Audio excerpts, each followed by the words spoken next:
Now, Corinne talked about the need for champions, and we do have our own Irish champion here, championing gender dimension in research and drug-related deaths, Dr. Ena Lynn, and she's going to give the next presentation. Dr. Ena Lynn is a colleague of ours in the Health Research Board. She's a research officer working on the National Drug-Related Deaths Index. She's a qualified nurse, midwife, health promotion officer, and has recently completed her PhD. Her PhD focused on drug poisonings in Ireland among women. She's passionate about highlighting specific issues in relation to people, both men and women, who died as a result of their drug use. And she also believes that the voices of people who use drugs should be heard and incorporated into the evidence to influence policy in this area. And today, she's going to talk to us about drug poisoning deaths in women in Ireland, using data from the National Drug-Related Deaths Index. Thanks, Ena.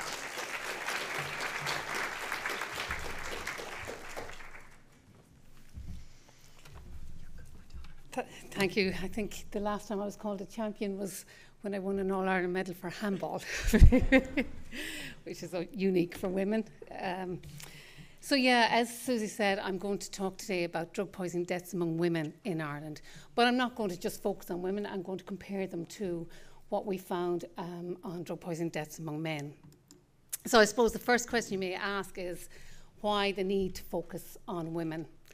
And I do believe that while the majority of drug poisoning deaths, and in fact the majority of drug-related harms, are among men, because the data is dominated by men, I feel that it limits the generalisability of research findings in that area, because you're ignoring a significant proportion of people, that is the women, that are affected by drug-related harm and drug poisoning deaths. So also, as has been mentioned already by a number of the speakers, drug poisoning deaths among women have not disappeared. And we have seen, as Karina said, there actually has been a higher increase in the rate of drug poisoning deaths among women relative to that among men. So these are some reports from Europe. In Norway, they said that the deaths where only potentially prescription medications were detected were more common among women. And our neighbours in Scotland, this is a headline from this year, concerns raised over a record number of women's drug deaths. Unsurprisingly, in the US, we're also seeing a significant increase in drug-related deaths among women. Overdose deaths among women up by 260%. Most of these deaths are opiate overdose deaths. And also in California, a recent report showed that accidental overdose rates in women increased by 64.7% between 2019 and 2020. So they're not going away, and we need to look at specific factors linked to drug-related deaths among women. And that's what we did first. We looked to see, well, what is out there? What's known not only nationally but internationally about drug-related poisonings among women? And unfortunately, despite a third of those who use drugs being women, evidence on related harms, which include drug poison deaths, is very, very limited. The majority of data is aggregated data. It may give the overall number of drug poison deaths or the overall rate of drug poison deaths divided by sex. When you're looking at the risk factors of what are the potential factors that could be contributing to these deaths, the data is not stratified by gender. And because the data is dominated by men, it could be masking specific issues that are related to women. What we did find was that drug-related deaths among women have not decreased and in fact have increased in many jurisdictions. The majority of drug-related deaths, drug poison deaths, involve polydrug poisonings. So I was delighted to hear it mentioned today, this morning, that there's going to be a focus in the NDRDI on polydrug deaths. And I think this is important because I hope that there is going to be a gender focus on polydrug poison deaths, because there needs to be consideration taken of the pharmacokinetic and pharmacodynamic differences between men and women. Drugs act on the body differently between men and women, and the body, the male body and the female body, act differently when it comes to metabolizing, breaking down drugs, metabolizing drugs, absorbing drugs, and drugs being excreted from the body. A simple example of this would be in relation to alcohol. Alcohol and opioids, in fact, women experience enhanced effectiveness of opioids and alcohol relative to men. There are certain drugs that are very common in drug poison deaths, such as benzodiazepines.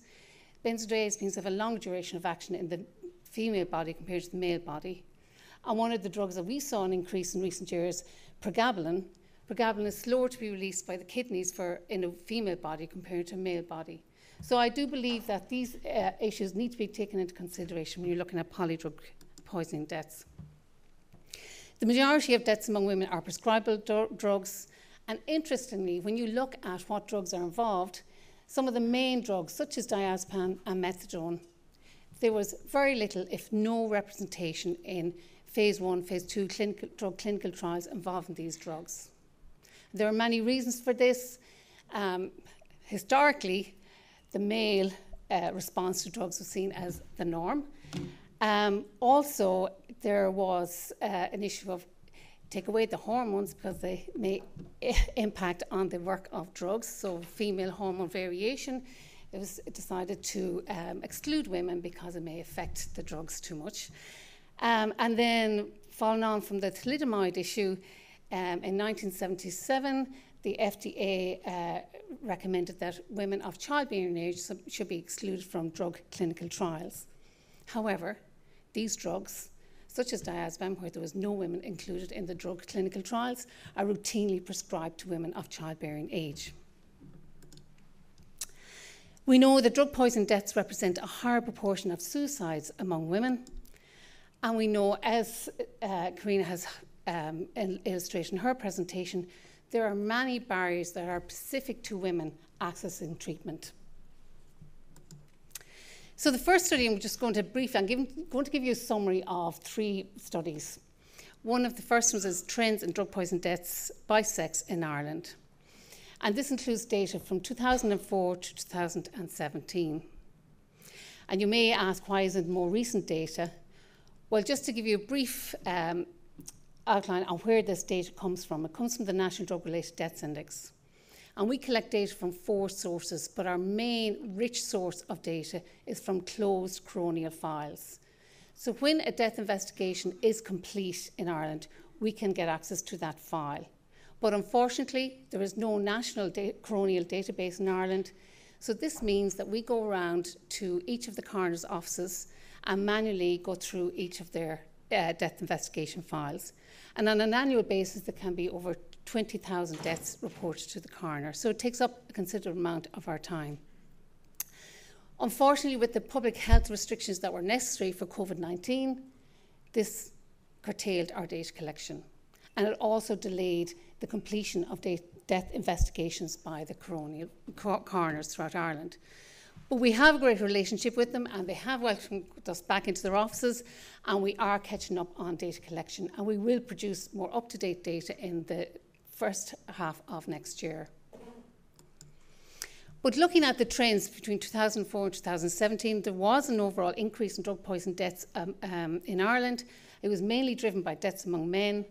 But when you look at the drug groups, break down by sex, what drugs are actually involved and causing these deaths.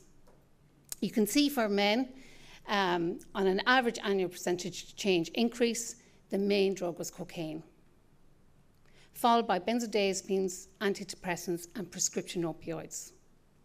Of interest for women, it was all prescribable drugs. And I say prescribable, and by that I mean that while these are legal medications, we're not always sure if the medication was actually prescribed to the individual or not. We've also seen, and this is important too, an increase in 2 or more CNS depressant drugs involved in drug poison deaths.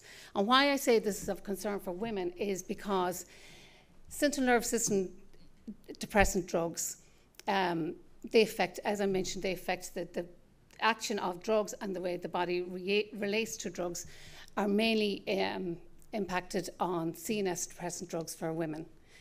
And while in 2004, majority of our polydrug deaths involved 2 drugs. In 2017, it was 4 or more drugs. So you're multiplying the side effects of drugs that have similar side effects. And by doing that, you're increasing the risk of overdose, and unfortunately, too often they result in death. Of interest is, when you look at the drugs, is the similar percentage increase for prescription opioids among men and women. This is the only drug group where there was a similar percentage increase, and I'll talk about that in more detail. So I'm not going to go through all the drugs that are involved, but looking at some of the drugs, the main drugs, looking at cocaine. You can see the blue line, these are men who died of poison deaths involving cocaine. And if anyone is an economist in the audience, they would say that's very similar to the Irish economy. Time of economic boom, an increase in cocaine-related deaths. As our economy declined, a decrease in cocaine-related deaths. And then as our economy started to slowly improve, we've seen an increase in cocaine-related deaths among men. Now, a slightly different story for women, but of interest to me is if you see at the end, I don't know if that's here, we're seeing an increase in cocaine-related deaths. And unfortunately, in foresight, I would predict that we're going to see a further increase in these deaths, cocaine-related poison deaths among women. Because if we look at our other sources of information, our prevalence study, it shows an increase in recent use of cocaine among women, but no change for men. And we also know from our treatment database that there's been an increase in women accessing treatment for cocaine use.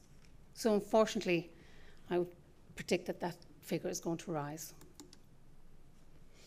Looking at drug poison deaths involving benzodiazepines, they're the second most common drug group in poison deaths, with an increase for both men and women.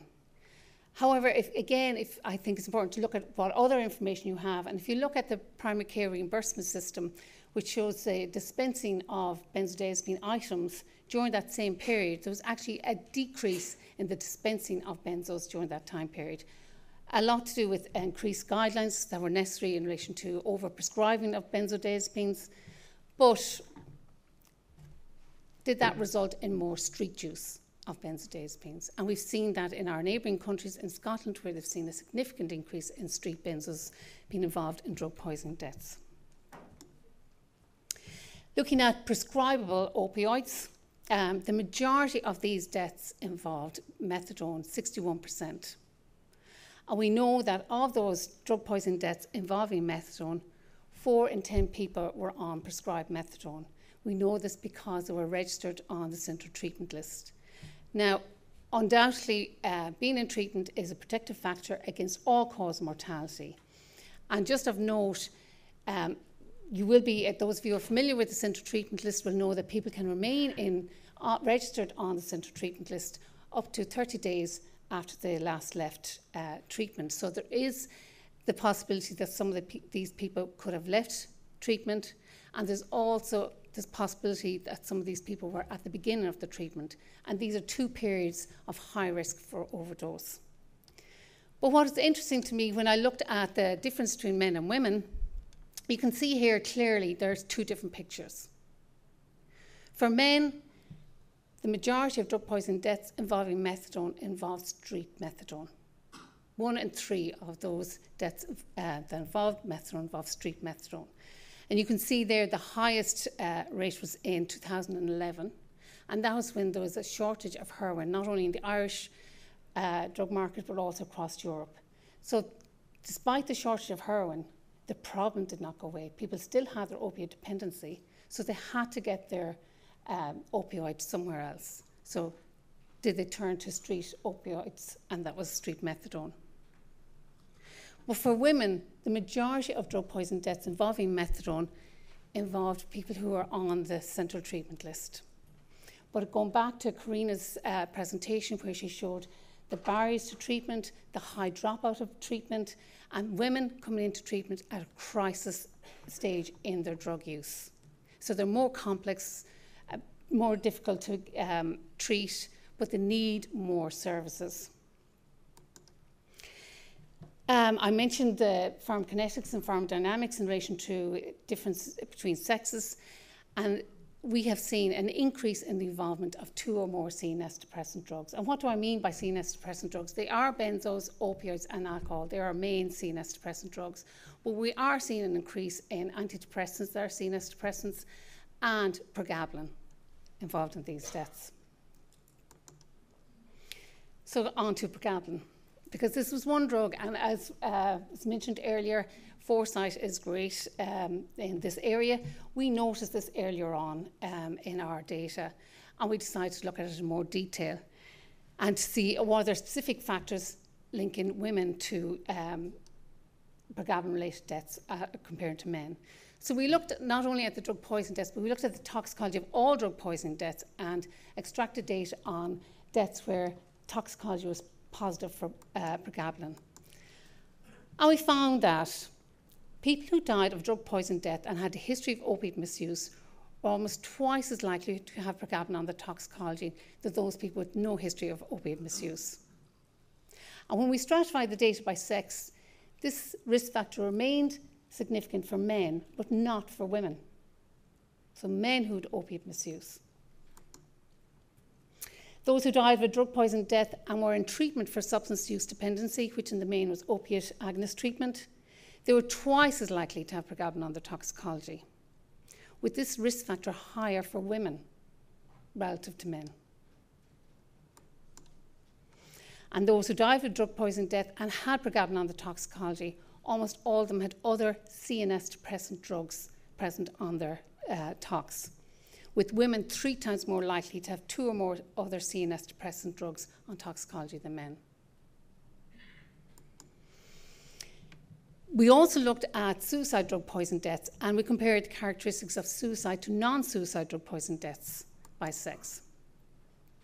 And the findings from that show that there were similar findings in relation to the factors: an increased age for people who died of suicide drug poison deaths compared to those who died of non-suicide drug poison deaths.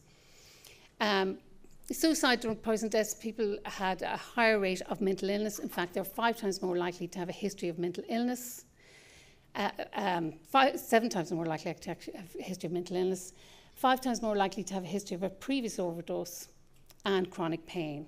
When we looked at chronic pain by sex, we found that women who had a history of chronic pain were 7 times more likely to be in the suicide drug poison deaths than the non-suicide drug poison deaths, compared to for men. So chronic pain among women is linked to suicide drug poison deaths more than non-suicide drug poison deaths. The drugs involved were mainly non-opioid analgesics, antidepressants, antipsychotics, Z drugs, and pregabalin.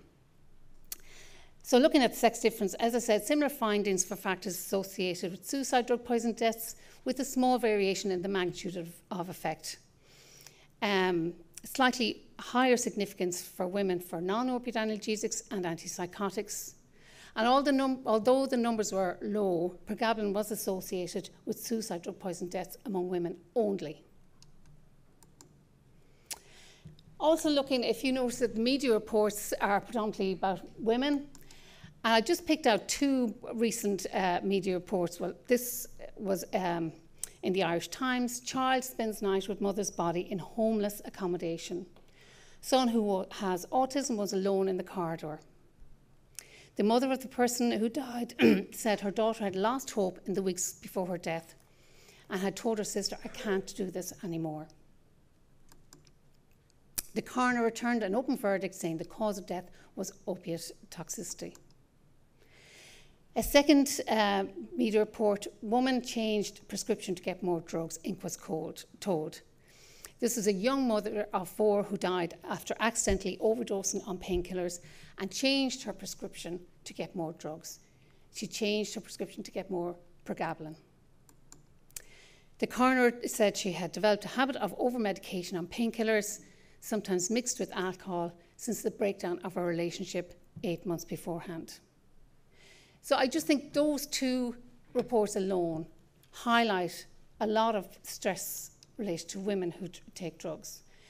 Single mothers, homeless, children with special needs, but also, as Corinne pointed out, adverse childhood events are a key risk factor for mental health issues. So the children that are left behind should not be forgotten.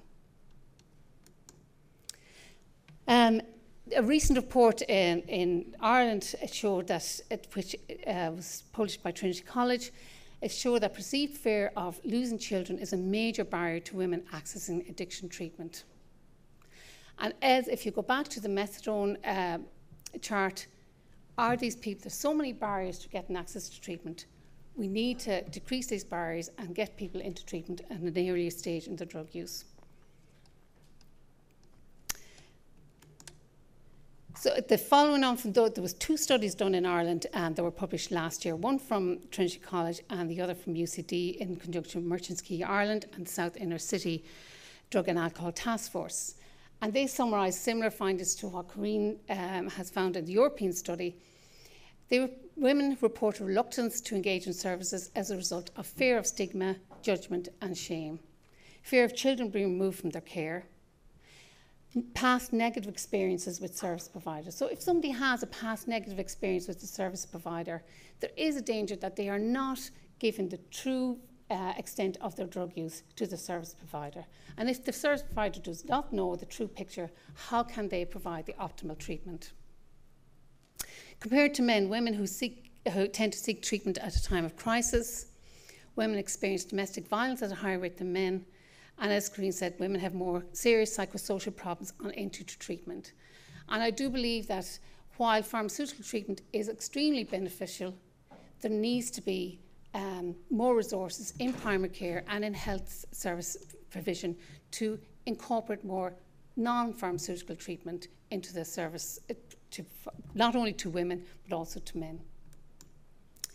And as Sue said, I am a firm believer that the main stakeholder in this area is the people who use drugs. And they should be, their issues should be listened to and incorporated into any policy to meet their needs. So just if you'd listen to Joanne's story for 1 minute, please. Women in addiction suffer serious shame. The shame for having had kids while using drugs, for having their kids taken off them. There is so much expected of women that isn't expected of men. And when you're in addiction, you can't fulfill those expectations. So it's just complete and utter shame. I avoided services most of the time for the simple reason that they were full of men. Men have ways to fund their habits that women just don't have. They can fight for what they need, whereas women, they end up working the streets, which is seen as more shameful than robbing or violent crimes.